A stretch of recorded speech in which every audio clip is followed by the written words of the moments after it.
Hello नमस्कार बच्चों। आज फिर से हम एक नया सत्र शुरू कर रहे हैं।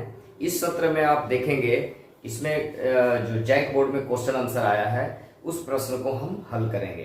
तो चलिए शुरुआत करते हैं। यह जो हमारा जो सत्र है वो क्लास 10 से संबंधित है। सब्जेक्ट को हमने लिया है ज्योग्राफी और यह चैप्टर 1 होगा। चैप्टर पहला जो चैप्टर है संसाधन एवं विकास, उस चैप्टर का एक प्रश्न हमने लिया है। ये प्रश्न है मिट्टी अपरदन अथवा भूक्षरण को रोकने के कुछ उपाय बताइए। यह जो प्रश्न है आपको मैं बता दूं, यह 2011 2013 के बोर्ड में आया है। हमारे पास 2009 से लेकर 2020 तक के क्वेश्चन बैंक का हमने संग्रह बनाया है। उसमें से 2009 से 2020 के बीच में यह प्रश्न 2011 2013 में आया है। इस दृष्टिकोण से यह 2021 के का जो जैक बोर्ड होने वाला है उसके लिए महत्वपूर्ण हो सकता है। तो चलिए शुरुआत करते हैं। मिट्टी अपरदन अथवा भूक्षरण को रोकने के कुछ उपाय बताइए। ठीक है, तो मिट्टी क्या है? मिट्टी एक महत्वपूर्ण संसाधन है, ये सभी जानते हैं। मिट्टी के बिना संभव नहीं। इसे हम कैसे लिखेंगे? एक चीज सबसे पहले एक हम बता दें, जब भी आप क्वेश्चन का आंसर आप बनाएं तो उसमें आप एग्जाम में 2 पेन का प्रयोग कीजिए। एक तो रेगुलर जो लिखेंगे ब्लू पेन का या ब्लैक पेन से अगर लिख रहे हैं पूरा क्वेश्चन तो उसको उस तरह से कीजिए। साथ ही दूसरा जो पेन है उस पेन की जगह पर या तो आप अगर ब्लू से लिख रहे हैं तो उसे ब्लैक पेन का इस्तेमाल कीजिए। इसलिए तो इस प्रकार के पॉइंट देने के लिए इससे क्या होगा, वह आकर्षक लगेगा। जो आप पॉइंट बनाएंगे वो देखने में आकर्षक लगेगा। इससे क्या है, जो भी जो कॉपी जांचते हैं, ठीक है, उनके मन में बहुत ही अच्छा प्रभाव जाएगा, अच्छा लगेगा, जिससे आपका जो नंबर है वो अच्छा मिलेगा। ठीक है, तो चलिए क्वेश्चन शुरू करते हैं। क्वेश्चन का आंसर शुरू करते हैं। कैसे लिखेंगे? जल, वायु और वनस्पति के जैसा ही मिट्टी को मृदा भी कहते हैं। मिट्टी भी एक महत्वपूर्ण क्या है? संसाधन है। यह पेड़ पौधों तथा जीवों एवं मानवीय सभ्यता के लिए मिट्टी एक बहुत ही महत्वपूर्ण तत्व है, आवश्यक तत्व है। ठीक है, क्योंकि हर एक क्रियाकलाप इस पर निर्भर है। ठीक है, मिट्टी पर निर्भर है। क्यों मिट्टी पर निर्भर है? लोग देखते हैं अगर मिट्टी पर ही हम कृषि क्रियाकलाप करते हैं, मिट्टी पर ही हम घर बनाते हैं। अगर मिट्टी में ही अगर मिट्टी समतल है या अच्छी मिट्टी है तो वहां हम पेड़ों को लगा सकते हैं। ठीक है, तो इस प्रकार से मिट्टी बहुत ही महत्वपूर्ण है। ठीक है, तो अब ये दूसरा भाग था हमारा, उसके आगे कि मिट्टी क्षरण या भूक्षरण को रोकने के क्या क्या उपाय हो सकते हैं। तो मृदा अपरदन है और मिट्टी का जो कटाव होता है उसे रोकने के लिए हम कुछ उपाय कर सकते हैं। ठीक है, उनमें से पहला एक है समोच्च रेखीय जुताई करना। दूसरा है सीढ़ी नुमा या जिसको कहते हैं सोपानी कृषि। ठीक है, तीसरा है घास की पेटी। चौथा है वृक्षारोपण, पेड़ पौधे लगाने। पांचवा हम इसमें कह सकते हैं वृक्षों की रक्षक मेखला। और छठा अति पशुचारण पर नियंत्रण। और सातवां है बांध बनाना। तो चलिए फिर से हम इसका ये विस्तार से देखते हैं इसके बारे में। समोच्च रेखीय जुताई क्या है? जो मिट्टी है, मिट्टी का सबसे अधिक अपरदन पहाड़ी क्षेत्रों में या जहां पर नदियां बहती है या जहां पर तीव्र ढाल है, जैसे पहाड़ी क्षेत्र इस प्रकार से ढाल है। ठीक है, तो इन ढालों में या इस प्रकार से नदियां जहां बहती हैं, इनके किनारों पर मिट्टी का अपरदन सबसे अधिक होता है।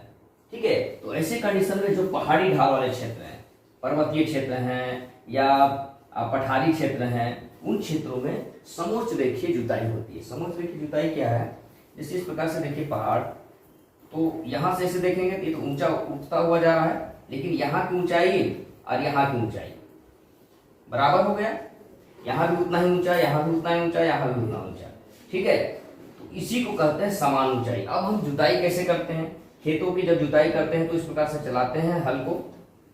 ठीक है, तो हम यहाँ पर जो भी क्षेत्रों में कृषि कार्य होता है वो समान ऊंचाई की ओर अर्थात समोच्च रेखीय जुताई होता है। इस प्रकार से खेतों में जो हल चलाएंगे इस प्रकार से, यहाँ भी समान ऊंचाई, यहाँ भी समान ऊंचाई। अगर ऐसे हम चलाते हैं ऊपर से नीचे की ओर, तो ऊपर अधिक ऊंचाई है, नीचे ढाल है, इससे क्या होगा, जब जुताई करते हैं तो उसमें देखेंगे कि जो हल चलता है उससे एक लकीर बनती है, गहरी लकीर। ठीक है, तो गहरी लकीर बनने से क्या होता है, एक प्रकार का समझिए उसमें लाइन बन जाता है, गड्ढा बन जाता है। और जब वर्षा होती है, तो ये गड्ढा और भी गहरा होता जाता है, पानी उसमें जाने लगता है। इससे पानी वो फैलकर और उस मिट्टी को धो करके बहा करके आग ले जाता है। और जो पतली गहरी होती है वो आग बहुत गहरा बन जाता है। अगर हम ऐसे जुताई करेंगे तो इससे क्या है, पानी यहाँ पर गिरेगा, ये गड्ढा बना हुआ ऐसे से लंबा लंबा लाइन बना हुआ, इससे पानी इस भरेगा, फिर इसमें जाएगा, फिर ऐसे जाएगा। तो इस प्रकार से इस समोच्च रेखीय जुताई के कारण से क्या है, मृदा अपरदन कम होता है। अब देखिए दूसरा जो महत्वपूर्ण तथ्य है, दूसरा जो उपाय है वो क्या है, सीढ़ीनुमा कृषि करना। ठीक है, जो ढाल वाले क्षेत्र हैं, इस प्रकार से पहाड़ी वाले क्षेत्र, वहां पर अगर हम खेत को इस प्रकार से ढाल से बनाएंगे तो क्या होगा, इससे पानी हर सीधा नीचे चला जाएगा। इससे क्या है, पानी खेतों में रुक भी नहीं सकेगा और पानी सारा बह जाएगा। और इस वजह से दूसरा एक और इफेक्ट हो सकता है कि मृदा अपरदन अधिक हो, क्या है, मृदा अपरदन भी अधिक होगा।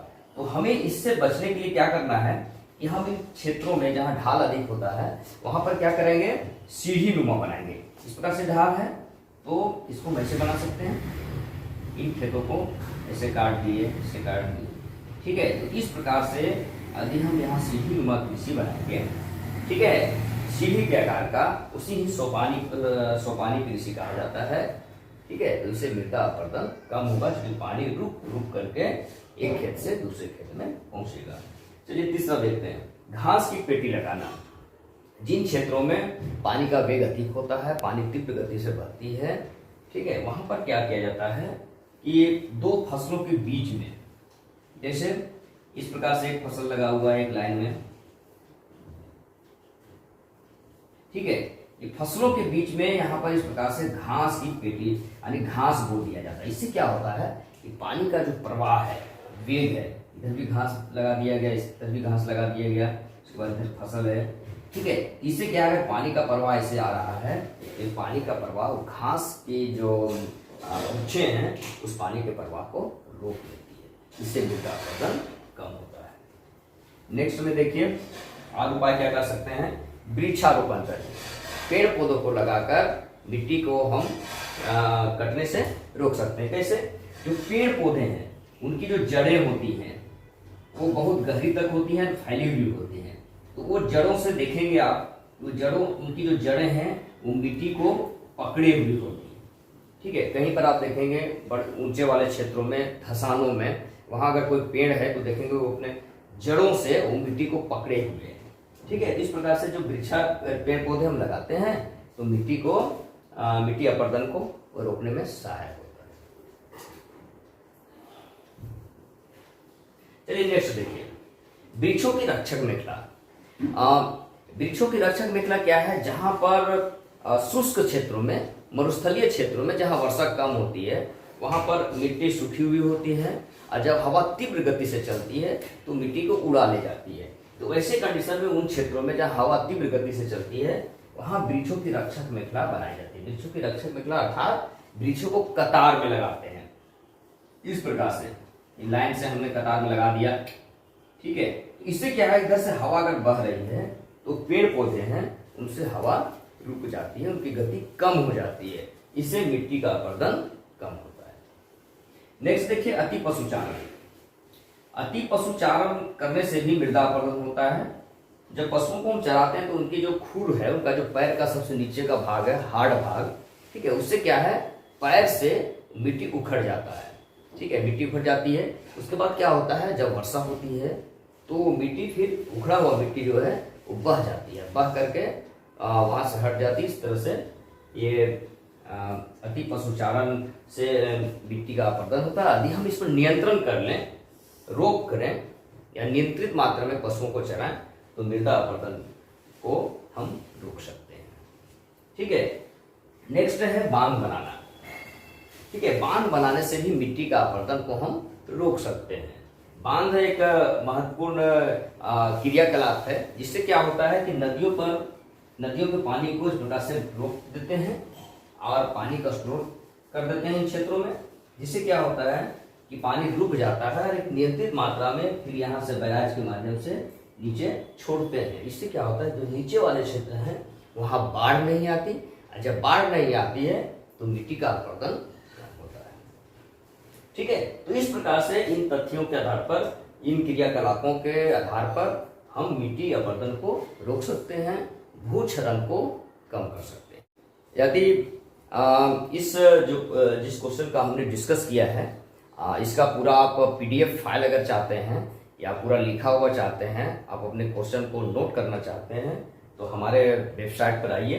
ठीक है, गूगल पर टाइप कीजिए www.gyantrang.com अर्थात ज्ञानतरंग.com। वहाँ पर आइए, बहुत सारे ढेरों सामग्री वहाँ पर आपको मिलेगा। हर एक चैप्टर का, सोशल साइंस का हर एक चैप्टर का वहाँ पे हमने क्वेश्चन आंसर बना रखा है। वहाँ से आप क्वेश्चन, हर एक क्वेश्चन को आप लिख सकते हैं।